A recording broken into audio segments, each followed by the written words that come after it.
వార్తలకి స్వాగతం. ఉత్తరాంధ్ర అభివృద్ధికి పట్టిన గ్రహణం వీడుతోంది. కీలకమైన విశాఖ నగరంతో పాటు ఉత్తరాంధ్ర జిల్లాల కోసం కూటమి ప్రభుత్వం అడుగులు కొత్త ఆశలు చిగురించేలా చేస్తున్నాయి. విశాఖ కేంద్రంగా తిరిగి ఐటీ జోరుకు సన్నాహాలు, భోగాపురం అంతర్జాతీయ విమానాశ్రయంలో కదలిక, అలాగే పోలవరం పూర్తయ్యే లోపే ఉత్తరాంధ్రకు వచ్చే ఏడాది నుంచే నీళ్లు అందించాలన్న ముఖ్యమంత్రి సంకల్పం అందరి దృష్టిని ఆకర్షిస్తున్నాయి. ఇదే సమయంలో ఒక్కొక్కటిగా వెలుగు చూస్తోన్న వైకాపా భూకబ్జాలు, అక్రమాలు, వాటికి ప్రభుత్వం చర్యలకు సిద్ధమవుతూ ఉండడం హమ్మయ్య అని అక్కడి వారిని ఊపిరి పీల్చుకునేటట్టు చేస్తోంది. మరి ఉత్తరాంధ్ర ప్రజలు ఏం కోరుకుంటున్నారు? వారి ఆశలు, ఆకాంక్షలకు అనుగుణంగా ప్రభుత్వం ఇంకా ఏం చేయాల్సి ఉంది? ఇదే అంశంపై ఈరోజు ప్రతిధ్వనిలో చర్చిద్దాం. చర్చలో పాల్గొంటున్న వారు బీసెట్టి బాబ్జీ గారు, ఉత్తరాంధ్ర చర్చా వేదిక కో కన్వీనర్, అండ్ పీతల మూర్తి యాదవ్ గారు, జీవీఎంసీ కార్పొరేటర్. బాబ్జీ గారు, మీతో స్టార్ట్ చేద్దాం. సార్, 5 ఏళ్ల వైకాపా హయాంలో నడిచిన హవాకి, అలాగే ఇప్పుడు ప్రస్తుతం నెల రోజుల కూటమి ప్రభుత్వానికి మధ్య ఉన్న తేడాపై అసలు ఉత్తరాంధ్ర ప్రజలు ఏమనుకుంటారండి? ఒక్కసారి ఊపిరి పీల్చుకున్నారు. అంటే కరెక్ట్గా ఇప్పుడు కూటమి ప్రభుత్వం ఏర్పాటయ్యి 30 రోజులు దాటింది. ప్రశాంతమైన వాతావరణంలో ఉత్తరాంధ్ర ప్రజలు ఊపిరి పీల్చుకున్నారు. గడిచిన 5 సంవత్సరాలుగా ఎప్పుడు ఎక్కడ ఏ రకమైన అరాచకం, ఏ రకమైన దాడులు, ఏ రకమైన దాష్టికాలు జరుగుతాయని ప్రజలు బిక్కుబిక్కుమని ఉండేవారు. ముఖ్యంగా రెవెన్యూ విషయంలో, ఈ భూముల కబ్జా విషయంలో, ముఖ్యంగా పరిపాలనలో ఉన్నటువంటి లోపాల విషయంలో. ఈ పరిస్థితిలో కూటమి ప్రభుత్వానికి అధికార విచ్ఛిన్నత ప్రజలు ఊపిరి పీల్చుకొని ప్రశాంతమైన వాతావరణంలో ఉన్నారు. ప్రజలకు కూడా ఇప్పుడు జరుగుతున్న పరిణామాలు, నేను ఒక ముఖ్యమైనటువంటి సీనియర్ సిటిజన్స్ కార్యక్రమానికి ఒకదానికి అటెండ్ అయ్యాను.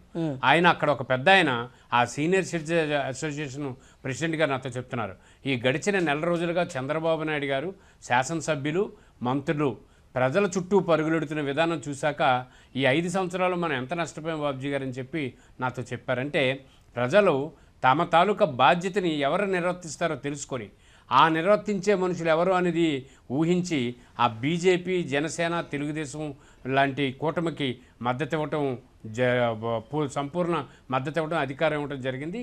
ఈ అధికారంలోకి వచ్చిన వెంటనే ఆ vision of development, vision of organization, vision of democracy సిస్టమ్ని చంద్రబాబు నాయుడు గారు బయట పెట్టడం వల్ల ప్రజలు ప్రశాంతమైన వాతావరణంలో ఉన్నారు మేడం.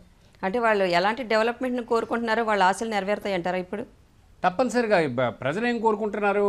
ప్రభుత్వం తమకు సహాయకరంగా ఉండాలి, ప్రభుత్వం రక్షణ ఇవ్వాలి, ప్రభుత్వం ప్రజల వెన్నంటి ఉండాలని కోరుకున్నారు. గత ప్రభుత్వానికి ఇప్పటికీ తేడా ఏం జరిగింది? గత ప్రభుత్వంలో పోలీసుల దగ్గరికి వెళ్ళి కంప్లైంట్ ఇస్తే తీసుకున్న పరిస్థితి లేదు. అలాగే రెవెన్యూ యంత్రాంగం దగ్గరికి వెళ్ళి మాకు జరిగిన భూముల్లో జరిగిన అన్యాయం ఇది అంటే వినే బాధ్యుడు లేడు.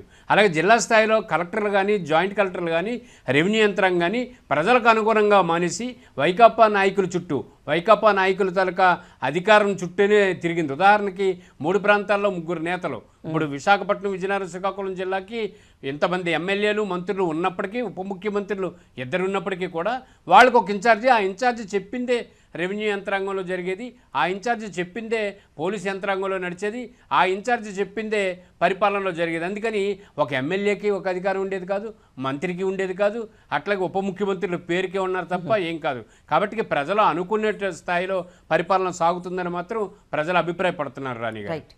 మూర్తి యాదవ్ గారు, మీరు వైకాపా భూ అక్రమాలపై 5 ఏళ్లుగా అలుపెరగని పోరాటం చేస్తున్నారు. మరి 5 ఏళ్లుగా అక్కడ వైకాపా అసలు ఏం చేసింది? ప్రతిపక్ష నేతగా ఉండేటప్పుడు విశాఖ భూముల్ని కాజే చేస్తున్నారని చెప్పి అప్పుడు దుమ్మెత్తిపోసినటువంటి జగన్మోహన్ రెడ్డి అధికారంలోకి రాగానే విశాఖ భూముల్ని కాపాడుతాను, ప్రభుత్వ సంపదను కాపాడుతాను, ఇది ప్రజల సంపద అని చెప్పినటువంటి జగన్మోహన్ రెడ్డి ముఖ్యమంత్రి అవ్వంగానే ఈ యొక్క విశాఖ భూములపైనే జగన్మోహన్ రెడ్డి కన్ను పడిందనటానికి కొన్ని వేల ఎకరాలు ప్రభుత్వ భూములు కానీ, ప్రైవేట్ భూములు కానీ, ఏవైతే వివాదాల్లో ఉన్నటువంటి కొన్ని రెవెన్యూ భూములు కానీ వీళ్ళందరూ కూడా కారు చౌకగా, మరి ముఖ్యంగా అమాయక పేద గిరిజన దళిత పేద నిరుపేదలైనటువంటి డీ పట్టా అసైన్ ల్యాండ్స్తో సైతం వీళ్ళు దోచుకున్నటువంటి వైనాన్ని చూస్తే గడిచిన 5 ఏళ్లలో ముఖ్యంగా పరిపాలనా రాజధాని పేరుతో విశాఖని పరిపాలనా రాజధాని అని చెప్పి ఉత్తరాంధ్రలో ఉన్నటువంటి సంపదను మొత్తం దోచేసుకున్నారు. పంచభూతాలను కూడా దోచేసుకున్నటువంటి వైనాన్ని మనం చూసాం. దశాబ్దాల చరిత్ర కలిగినటువంటి దసపల్లా భూములు ప్రభుత్వ భూములుగా అనేక మంది కలెక్టర్లు అవి ప్రభుత్వ భూముల కింద పరిగణించి తెలుగుదేశం పార్టీ హయాంలో కూడా ప్రభుత్వ భూముల కింద కాపాడుకుంటూ వచ్చినటువంటి దసపల్లా భూములు అత్యంత విలువైనటువంటి విశాఖ నగరంలోనే కదా రాష్ట్రంలోనే అత్యంత విలువైనటువంటి భూములు అవి. ఎందుకంటే సిరిపురం సెంటర్లో వాళ్ళ గజం 2.5 లక్షలు ఉన్నటువంటి ప్రాంతంలో 3,000 కోట్ల రూపాయలు విలువ చేసే దస్పల్ల భూములు అనాథులకి వృద్ధులకి కేటాయించినటువంటి హైగ్రీవా భూముల్ని వైసీపీ మాజీ ఎంపీ ఎంవీవీ కొట్టేసినటువంటి వైనాన్ని, ఋషికొండ విధ్వంసం చూస్తే 400 ఏళ్ల చరిత్ర కలిగినటువంటి ఋషికొండని బోడుగుండు చూసి అసలు విధ్వంసం చేసినటువంటి వైనం. కానీ రేడియంట్ భూములు అనేటువంటివి 50 ఎకరాలు ఉన్నటువంటి రేడియంట్ భూములు గతంలో వాళ్ళ తండ్రి గారు జగన్మోహన్ రెడ్డి తండ్రి గారు కేటాయించినటువంటి భూముల్ని అనిల్ రెడ్డి అనేటువంటి జగన్మోహన్ రెడ్డి కజిన్ బ్రదర్ కొట్టేసినటువంటి వైనాన్ని బలవంతంగా రాయించుకున్నటువంటి ఎన్సీసీ భూములు 97 ఎకరాల 30 సెంట్లు ఐటీ హిల్స్ పక్కన ఉన్నటువంటి ఎన్సీసీ భూములు ఏదైతే 1,000 కోట్ల రూపాయలు విలువ చేసేటువంటి ఎన్సీసీ భూములు కొట్టేసినటువంటి వైనాన్ని విజయసాయిరెడ్డి, జగన్మోహన్ రెడ్డి, విశాఖ మాజీ వైసీపీ ఎంపీ ఎంవీవీలు సముద్ర తీర ప్రాంతంలోని వాళ్ళ వైసీపీ నేతలు, వాళ్ళ ఎంపీలు, మంత్రులు వాళ్ళు కొట్టేసినటువంటి భూములు వందల వేల ఎకరాల భూములు ఇవాళ ఎర్రమట్టి దెబ్బల దగ్గర వాళ్ళు చేస్తున్నటువంటి విధ్వంసం ఏదైతే ఉందో ఆ విధ్వంసం చూసాం. పూర్తి స్థాయిగా సహజ సిద్ధంగా భారతదేశ భౌగోళిక ప్రసిద్ధి గాంచినటువంటి సహజ సంపద కలిగినటువంటి ఆ యొక్క ఎర్రమట్టి దెబ్బల్ని విధ్వంసం చేసి అక్కడ రియల్ ఎస్టేట్ వ్యాపారంకి అనుకూలంగా వైసీపీ నేతలు గతంలో అక్కడ వెంచర్లు వేయటం కానీ అనధికారికంగా, అంతేకాకుండా రామానాయుడు స్టూడియో కేటాయించినటువంటి భూములను కూడా వీళ్ళు దోచేసినటువంటి వైనాన్ని మనం చూసాం. బే పార్క్ అనేటువంటి ఏదైతే ఋషికొండ దగ్గర బే పార్క్ అనేటువంటి ఒక టూరిజం ప్లేస్ ఏదైతే ఏపీ టూరిజం లీజ్కి ఇచ్చినటువంటి ఇది ఉందో అది కూడా సుమారు 30 ఎకరాల బే పార్క్ సైట్ని కూడా వీళ్ళు బలవంతంగా భయపెట్టి రాయించేసుకొని ప్లాన్ అప్రూవల్స్ లేకుండానే వాళ్ళు షార్ట్ ఫాల్ ఉంటుండగా వాళ్ళ నిర్మాణాల పనులు చేపట్టడానికి శ్రీకారం చుట్టడం అన్నది కానీ, రాడిసన్ హోటల్ వీళ్ళు కొట్టేసినటువంటి వైనాన్ని కానీ ఇలా చెప్పుకుంటూ పోతే కొన్ని వందల వేల ఎకరాల ప్రభుత్వ భూముల్ని భోగాపురం ఎయిర్పోర్ట్ చుట్టూ ఉన్నటువంటి కొన్ని వందల ఎకరాల భూములను కూడా వీళ్ళు చేజిక్కించుకొని వీళ్ళు రియల్ ఎస్టేట్ వ్యాపారం చేసి 1,000 కోట్ల రూపాయలు దోచుకున్నటువంటి వైనాన్ని వాళ్ళ ఉత్తరాంధ్ర ప్రజలు కానీ విశాఖ ప్రజలు కానీ భయభ్రాంతులకు గురయ్యి వీళ్ళందరినీ విముక్తి కలగాలనేటువంటి ఒక ఉద్దేశంతో విశాఖ ప్రజలు, ఉత్తరాంధ్ర ప్రజలు అసలు మనం స్వచ్ఛమైనటువంటి గాలిని పీల్చుకోవాలి, ప్రశాంతంగా ఉండాలి, విశాఖ నగరం అంటే ప్రశాంత నగరం అనేటువంటి భావంతో ఇచ్చినటువంటి తీర్పు ఇవాళ కూటమి ప్రభుత్వం వచ్చిన తర్వాత కొంత ఊపిరి పీల్చుకుంటున్నారు. బాబ్జీ గారు, భోగాపురం విమానాశ్రయం 2 ఏళ్లలో పూర్తి చేస్తామంటున్నారు. అలాగే పోలవరం పూర్తి కానున్న వచ్చే ఏడాదికే అక్కడి నుంచి నీళ్ళు ఇస్తామంటున్నారు సీఎం చంద్రబాబు. మరి ఈ రెండు పూర్తయితే అసలు ఉత్తరాంధ్ర రూపు ఎలా మారుతుందంటారు? ఉత్తరాంధ్రకి కీలకమైనటువంటి అంశంలో ప్రధానమైన అంశం మనకి పోలవరం నీళ్లు. ఈ పోలవరం అంటే బాబు జగ్జనం ఉత్తరాంధ్ర సుజల స్రవంతి ప్రాజెక్టు ద్వారా మనకి గోదావరి లెఫ్ట్ కెనాల్ నుంచి పురుషోత్తపట్నం నుంచి తీసుకొచ్చి లిఫ్ట్ విజయనగరం, విశాఖపట్నం, శ్రీకాకుళం జిల్లాలో సాగునీరుకి ఏర్పాట్లు చేశారు. ఈ ఏర్పాట్లు గతంలో చంద్రబాబు నాయుడు గారు ముఖ్యమంత్రిగా ఉన్నప్పుడు, రాజశేఖర రెడ్డి గారు ముఖ్యమంత్రిగా ఉన్నప్పుడు ఈ ఏర్పాట్లన్నీ నడుస్తుంటే వీటిని గండి కొట్టింది వైఎస్ఆర్సీపీ ప్రభుత్వం. జగన్మోహన్ రెడ్డి గారు కానీ మంత్రులు కానీ ఎమ్మెల్యేలు గారు పట్టించుకునే పాపాన పోలే. ఈరోజు గోదావరి నదీ జలాలని విశాఖపట్నం, విజయనగరం, శ్రీకాకుళం జిల్లాలకి ఎలా అయితే తరలిస్తామో వచ్చే సంవత్సరం కల్లా అని చెప్పడాన్ని ప్రజలు ఆస్వాదిస్తున్నారు. ఎందుకంటే ఉత్తరాంధ్రలో కీలకమైనటువంటి నదీ జలాల ప్రాజెక్టులు ఉన్నాయి, ఇరిగేషన్ ప్రాజెక్టులన్నీ పడకేసాయి. అంతేకాకుండా చెరువులన్నీ కబ్జా జరిగిపోయినాయి. ఒక్క విజయనగరం జిల్లాలో తీసుకుంటే దాదాపుగా 1000 చెరువులుంటే ఈరోజు కొన్ని వందల చెరువులు మింగేశారు. ఆ చెరువులన్నీ కబ్జా అయిపోయి రియల్ ఎస్టేట్ అయిపోయింది. ఇప్పుడు వ్యవసాయదారులకు కావాల్సింది ఒక ఖరీఫ్కి కానీ రబీకి కానీ నీళ్లు కావాలి. ఈ నీళ్లు ఎట్నుంచి నుంచి వస్తాయి? ఎక్కడ ప్రాజెక్టులు పూర్తయ్యాయి? ప్రాజెక్టులు ఏం పూర్తి కాలేదు. ఒక జంజావతి తీసుకున్నా, తోటపల్లి తీసుకున్నా, రామతీర్థ సాగరం పూర్తి కాకపోవడం వల్ల ఆ జరుగుతున్నటువంటి ప్రాజెక్టుల నుంచి నీళ్లు లేక రైతులు ఇబ్బంది పడుతున్నారు. అదే ఈరోజు గోదావరి నదీ జలాల నుంచి పురుషోత్తపట్నం ద్వారా మనకు వాటర్ కానీ రాగలిగితే ఖరీఫ్, రబీ 2 పండుతాయి. అలాగే అన్ని ప్రాంతాల్లో ఇప్పుడు ఉదాహరణకి రామతీర్థ సాగరం కంప్లీట్ అయ్యిందంటే భోగాపురం ఇంటర్నేషనల్ ఎయిర్పోర్ట్కి నీళ్ళు వెళ్తాయి. ఆ భోగాపురం ఇంటర్నేషనల్ ఎయిర్పోర్ట్కి నీళ్ళు వెళ్తున్న క్రమంలో ఒక 30 గ్రామాలకి నీళ్ళు అందుతాయి. విజయనగరం పట్టణానికి తాగునీరు వస్తుంది. కాబట్టి ఇప్పుడు ఈ నీళ్లు చాలా అత్యంత అవసరం. అలాగే చంద్రబాబు నాయుడు గారి ఆలోచన ప్రకారంగా ఉత్తరాంధ్రలో కీలకమైన అభివృద్ధి 2. ఒకటి విశాఖపట్నంలో ఉన్నటువంటి ఎయిర్పోర్ట్ను మూతవేసి భోగాపురం ఇంటర్నేషనల్ ఎయిర్పోర్ట్ ప్రారంభించగలిగితే ఇప్పటికే చంద్రబాబు నాయుడు గారు, కేంద్ర మంత్రి మన రామ్మోహన్ నాయుడు గారు ప్రకటన చేశారు 2026 నాటికి ఇంటర్నేషనల్ ఎయిర్పోర్ట్ కంప్లీట్ చేస్తామని. ఈ ఇంటర్నేషనల్ ఎయిర్పోర్ట్ కానీ కంప్లీట్ అయిపోయేలా ఉంటే పారిశ్రామిక అభివృద్ధి జరుగుతుంది. ఈ 2 ప్రధానమైన సమస్యలు ప్రభుత్వం బాగా ఎంచి తీసుకుంది. దీనివల్ల ఉత్తరాంధ్రలో మంచి అభివృద్ధి జరుగుతుందని నేను కూడా విశ్వసిస్తున్నానండి. మూర్తి యాదవ్ గారు, విశాఖలో వైకాపా చేసిన భూ ఆక్రమాలు, కబ్జాలు, అలాగే అరాచక సెటిల్మెంట్లు ఎన్నో చూసాం. మరి ఇవన్నీ సరిచేయడానికి కూటమి ప్రభుత్వం ఎలాంటి చర్యలు తీసుకుంటోంది? అసలు వాటిపై ప్రజలు ఏమనుకుంటున్నారండి? ముఖ్యమంత్రి చంద్రబాబు నాయుడు గారు శ్వేతపత్రం కూడా రాష్ట్ర వ్యాప్తంగా వైసీపీ యొక్క ప్రభుత్వంలో వైసీపీ నాయకులు దోచుకున్నటువంటి భూములు జిల్లాల వారీగా ప్రభుత్వ భూములు కానీ ప్రైవేట్ భూములు కానీ వీళ్ళు కొట్టేసినటువంటి వైనాన్ని ఫ్రీ హోల్డ్ పట్టాలు, దళితులు అసైన్డ్ భూములు కూడా వీళ్ళు ఏ విధంగా దోచేశారన్న విషయంలో ఫిగర్స్ అండ్ ఫ్యాక్ట్స్తో వాస్తవాల్ని శ్వేతపత్రం రిలీజ్ చేయడం మనం అందరం కూడా చూసాం, గణాంకాలతో సైతం పూర్తి స్థాయిలో. జగన్మోహన్ రెడ్డి, అలాగే విజయసాయి రెడ్డి, అలాగే వైవి సుబ్బారెడ్డి, వీళ్ళు విశాఖ మాజీ ఎంపీ ఎంవీవీలు, ఇలాగ వాళ్ళ పార్లమెంట్ సభ్యులు కానీ ఎమ్మెల్యేలు కానీ మాజీ మంత్రి గుడివాడ అమర్ కానీ విస్తన్నపేటలో 600 ఎకరాల పేద అమాయక దళిత గిరిజన రైతులు భూముల్ని లాగేసుకొని వెంచర్లు వేశారు, రియల్ ఎస్టేట్ వెంచర్లు. విజయసాయిరెడ్డి వాళ్ళ కుమార్తె వాళ్ళ అల్లుడి పేరు మీద బీచ్ రోడ్లోనే తీర ప్రాంతమే కాకుండా భోగాపురం వరకు కొన్ని 100 ఎకరాల భూములు కొన్నారు వీళ్ళు. అంతేకాకుండా జగన్మోహన్ రెడ్డి బినామీలుగా వ్యవహరించినటువంటి వాళ్ళందరూ కొన్న భూములు ఏవైతే ఉన్నాయో వీళ్ళు భూములు గుండా కూడా గుడా master plan VMRDA Visakha metro regional development authority రూపొందించినటువంటి 2041 బృహత్తరమైనటువంటి ప్రణాళికతో రూపొందించినటువంటి మాస్టర్ ప్లాన్లో కూడా వీళ్ళు వెంచర్ల గుండా వీళ్ళు ఆస్తులు ఏవైతే ఉన్నాయో వీళ్ళు ఆస్తులు ఏవైతే కొనుగోలు చేశారో వాటి గుండా పెద్ద పెద్ద 80 అడుగుల రోడ్లు 120 అడుగుల రోడ్లు పోల్చి దాంట్లో మాస్టర్ ప్లాన్ని రూపుమాపులు చేసేసి వీళ్ళు అక్రమంగా మాస్టర్ ప్లాన్ని విజయసాయి మాస్టర్ స్కామ్గా మార్చేసినటువంటి వైనాన్ని కూడా మొన్న ప్రభుత్వం దృష్టి తీసుకెళ్ళాం.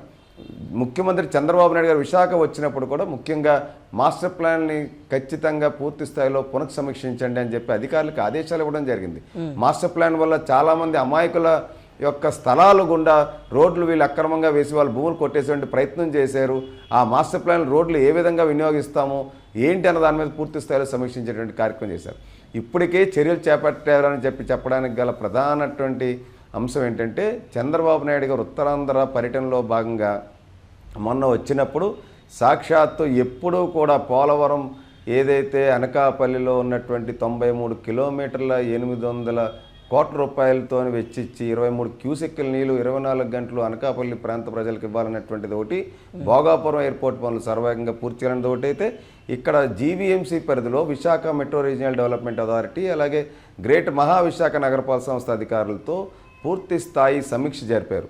అసలు విశాఖ నగర అభివృద్ధి ప్రాజెక్టులు ఏమేమి జరుగుతున్నాయి, ఎక్కడ జరుగుతున్నాయి, ఎక్కడెక్కడ లోపాలు ఉన్నాయి, ఇంకా ఏం చేయాల్సి ఉంది అనేటువంటి విషయాల మీద పూర్తి స్థాయిలో సమీక్ష జరిపి సంబంధిత అధికారులకు ఆదేశాలు ఇవ్వడం జరిగింది.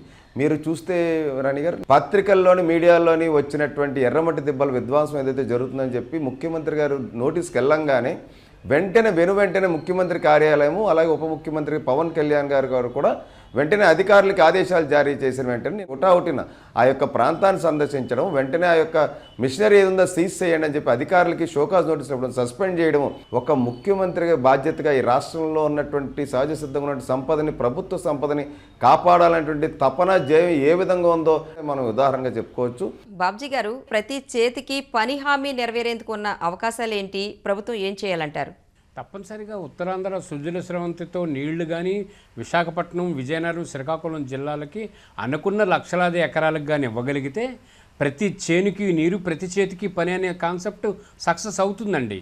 ఎందుకంటే ఇప్పటికే ఉత్తరాంధ్ర నుంచి వ్యవసాయం లాభసాటి కాక, పంటలు గిట్టుబాటు ధర కాక, ప్రభుత్వం రైతును పట్టించుకోక, రైతు కుటుంబాలన్నీ వ్యవసాయం అనే కాడిని పక్కన పడేసాయి.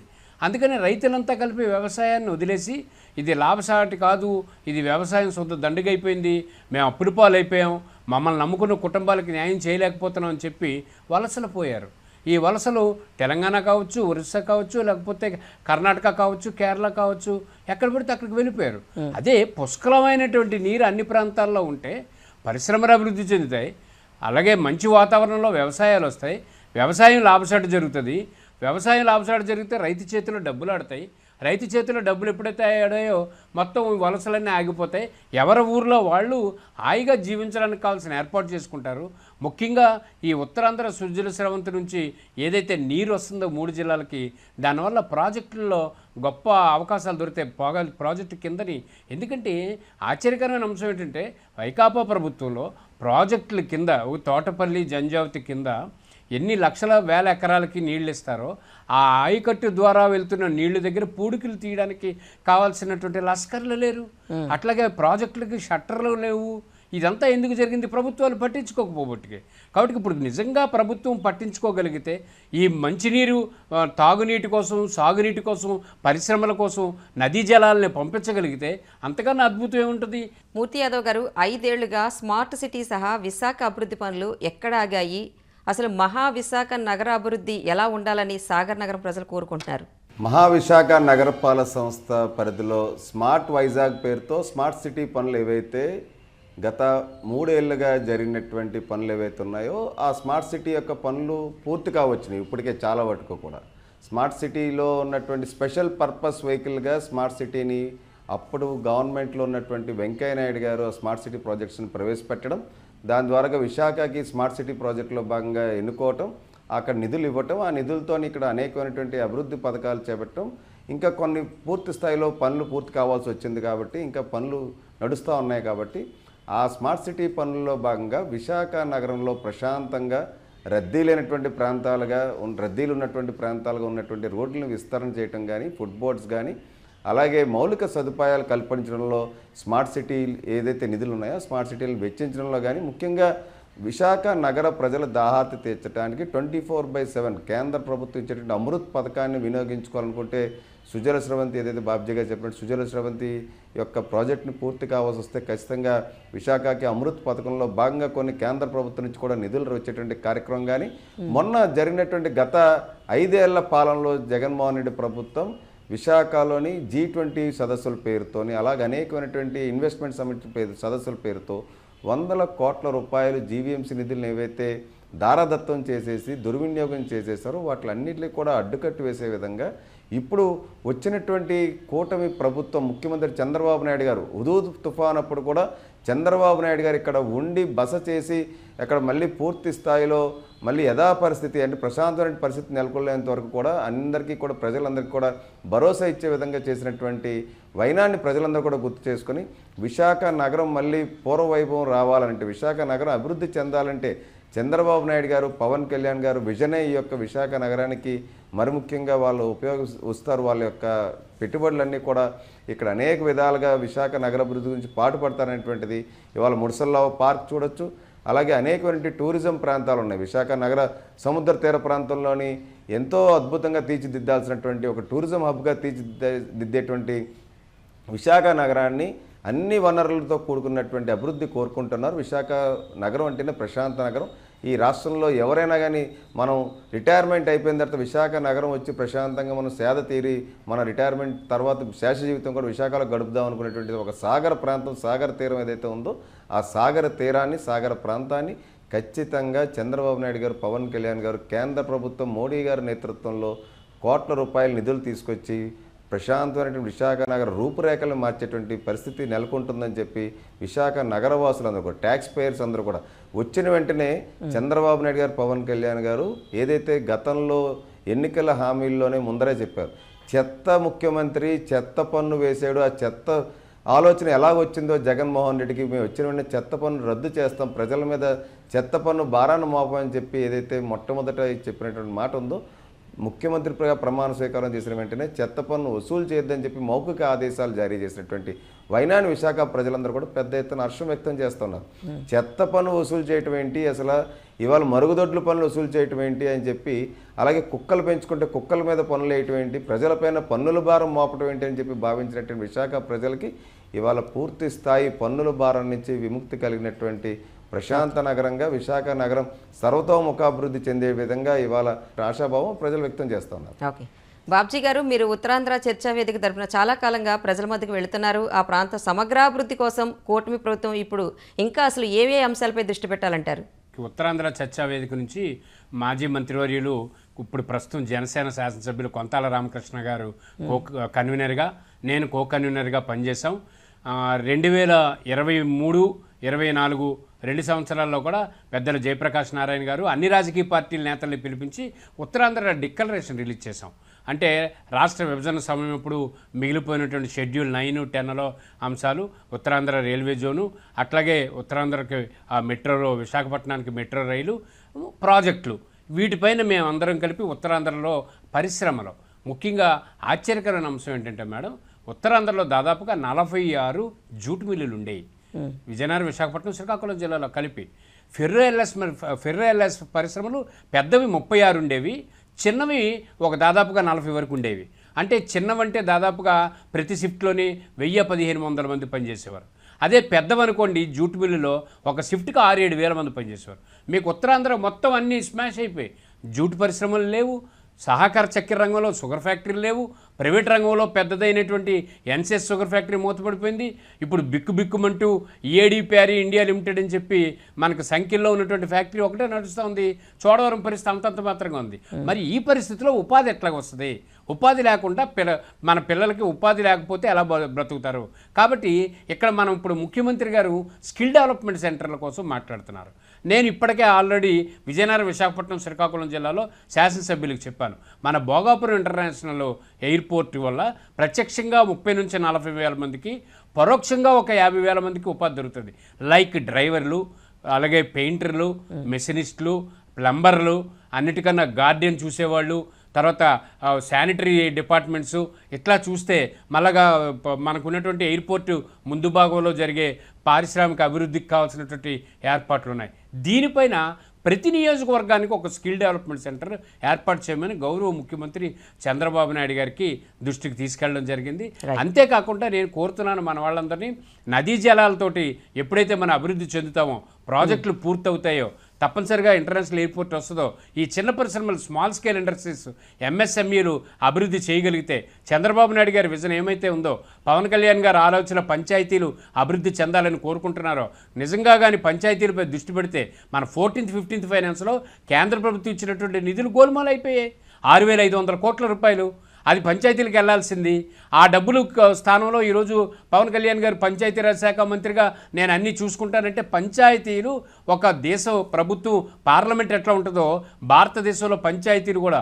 అందుకని పెద్దలు జయప్రకాష్ నారాయణ గారు మాట చెప్తారు, స్థానిక ప్రభుత్వాలు అంటారు, స్థానిక సంస్థలు కాదు, స్థానిక ప్రభుత్వం. ఒక పంచాయతీ అద్భుతంగా కానీ పనిచేయగలిగితే ఆ పంచాయతీ లెవెల్లోనే చిన్న పరిశ్రమలు వస్తాయి. ఆ చిన్న పరిశ్రమల ద్వారా ఉపాధి వస్తుంది. కాబట్టి గ్యారంటీగా ఉత్తరాంధ్ర చర్చా వేదిక డిక్లరేషన్ని మేము గౌరవ ముఖ్యమంత్రి గారి దృష్టికి, గౌరవ పవన్ కళ్యాణ్ గారి దృష్టికి, అట్లాగే బీజేపీ నేతల దృష్టికి తీసుకొని వెళ్తాం. ఉత్తరాంధ్ర అభివృద్ధి చెందాలంటే స్మాల్ స్కేల్ ఇండస్ట్రీస్ రావాలి, స్కిల్ డెవలప్మెంట్ సెంటర్స్ రావాలి. అర్జెంటుగా బాబు జగజీవనం సుజల స్రవంతి, ఉత్తరాంధ్ర సుజల స్రవంతి ప్రాజెక్ట్ రావాలి. అలాగే అనుకున్న సమయంలోనే భోగాపురం ఇంటర్నేషనల్ ఎయిర్పోర్ట్ కంప్లీట్ కావాలి. అలాగే గిరిజన యూనివర్సిటీ కంప్లీట్ కావాలి. అన్నిటికన్నా కీలకంగా గిరిజన ప్రాంతాల అభివృద్ధి చెందాలి. అక్కడ మైన్స్ అండ్ మినరల్స్ ఉన్నాయి, దాని మీద ప్రభుత్వం దృష్టి పెట్టాలి. ఇసుక ఎలా అయితే దొంగచాటును పట్టుకెళ్లకుండా ఆపగలిగారో, అదే ప్రకారంగా ఈరోజు పౌరులకు కానీ ఫ్రీగా కానీ ఇసుక కానీ అందేటట్టయితే నిర్మాణ రంగం అభివృద్ధి చెందుతుంది. దాని ద్వారా అందరికీ పని దొరుకుతుందని చెప్పి ఈ సందర్భంగా మీకు తెలియజేస్తున్నాను. మూర్తి యాదవ్ గారు, ఫైనల్గా చెప్పండి, తరలిపోయిన పరిశ్రమలను తిరిగి రప్పించడం కానీ, అలాగే మెట్రో రైలు వంటి ఆధునిక వసతుల కల్పన కోసం విశాఖకు సంబంధించి ప్రభుత్వం తక్షణం దృష్టి పెట్టాల్సిన అంశాలు ఇంకేమున్నాయండి? ఇప్పటికే చంద్రబాబు నాయుడు గారు, పవన్ కళ్యాణ్ గారు ఏదైతే ముఖ్యమంత్రిగా పదవీ ప్రమాణ స్వీకారం చేపట్టిన దగ్గర నుంచి కూడా ఇవాళ విశాఖ నగరం గత జగన్మోహన్ రెడ్డి ప్రభుత్వం ఏదైతే మెట్రో రైలు గురించి, ప్రాజెక్టుల గురించి కనీసం ఎక్కడ కూడా కించిత్ కూడా ఆలోచించకుండా నిర్లక్ష్యం వహించి ఇవాళ సవతి తల్లి ప్రేమ ఏదైతే ఉత్తరాంధ్ర మీద, విశాఖ నగరం మీద చూపించిందో, అలా కాకుండా చంద్రబాబు నాయుడు గారు ముందరే ఆ డిపిఆర్ దశ ఏ దశలో ఉంది, ఆ మెట్రో రైల్ ప్రాజెక్ట్ ఏ విధంగా మనం ఇవాళ పట్టాలు ఎక్కించగలం, విశాఖ నగరానికి మెట్రో రైల్ ప్రాజెక్ట్ని ఎలా తీసుకురావాలనేటువంటి ఇది విశాఖకి గతంలో ఏవైతే ఐటీ కంపెనీలు తరలి వెళ్ళిపోయినాయి, ఇదే మాజీ మంత్రి గుడివాడ అమరు, అలాగే జగన్మోహన్ రెడ్డి నేతృత్వంలో విశాఖలో ఐటీ సంస్థలు ఐటీ హబ్గా తీర్చిదిద్దుతామని చెప్పినటువంటి ఐటీ కంపెనీలన్నీ కూడా తరలి వెళ్ళిపోయినాయి. కనీసం స్టార్టప్ కంపెనీలు కూడా, నిరుద్యోగ యువత స్టార్టప్ కంపెనీలు పెట్టుకొని నైపుణ్యం కలిగినటువంటి సాఫ్ట్వేర్ ఉద్యోగులకి, నిరుద్యోగ యువతకి వాళ్ళకి స్టార్టప్ కంపెనీలు ఊతమిచ్చేటువంటి పరిస్థితి లేదు. సాఫ్ట్వేర్ కంపెనీలు ఎవరికి కూడా సబ్సిడైజ్డ్ వాళ్ళకి ఇవ్వాల్సినటువంటి బెనిఫిట్స్ కూడా ఇచ్చినటువంటి పరిస్థితి లేదు. ఇక్కడ ఒక్క పరిశ్రమను కూడా ఉత్తరాంధ్ర తీసుకురాలేదు. విశాఖ కేంద్రంగా ఇవాళ ఫార్మా కంపెనీలు కానీ, ఏదైనా చిన్న తరహా పరిశ్రమలు కానీ ఎక్కడ కూడా పరిశ్రమలు తీసుకురావాలనేటువంటి పరిస్థితి. ఇప్పుడు పరిశ్రమలు, పారిశ్రామిక వార్డులలోని అసలు పరిశ్రమలు ఏ విధంగా తీసుకురావాలి, పెట్టుబడులు ఏ విధంగా ఆహ్వానించాలి, పారిశ్రామికవేత్తలు ఏ విధంగా అసలు వాళ్ళకి చేయూతనివ్వాలి. ఈ రాష్ట్రంలోనే కాదు ఉత్తరాంధ్రలోనే ఎక్కువగా వలసపోతున్నారు అందరూ కూడా.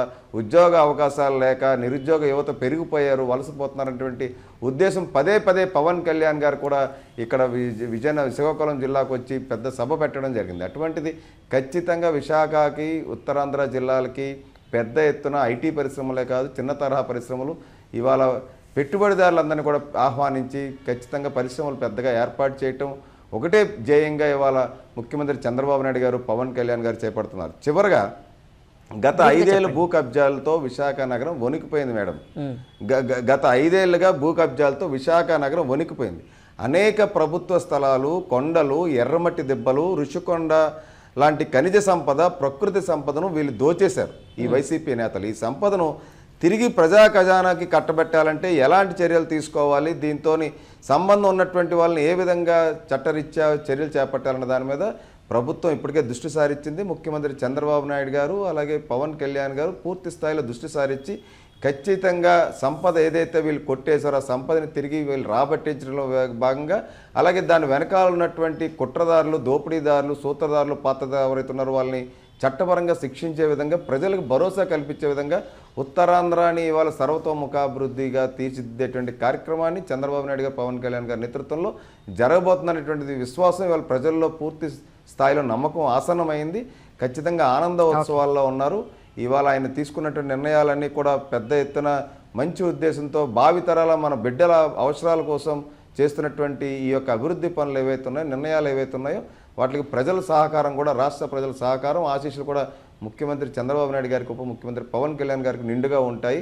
ఈ రాష్ట్రం వీళ్ళిద్దరి చేతుల్లోనే నరేంద్ర మోడీ గారి నేతృత్వంలో ఖచ్చితంగా అభివృద్ధి చెందుతుందని కూడా విశ్వాసంతో ఆశాభావం వ్యక్తం చేస్తున్నారు. మూర్తి గారు అలాగే బాబ్జీ గారు ప్రతిధ్వని చర్చలో పాల్గొన్నందుకు ధన్యవాదాలండి. ఇది నేటి ప్రతిధ్వని. నమస్తే.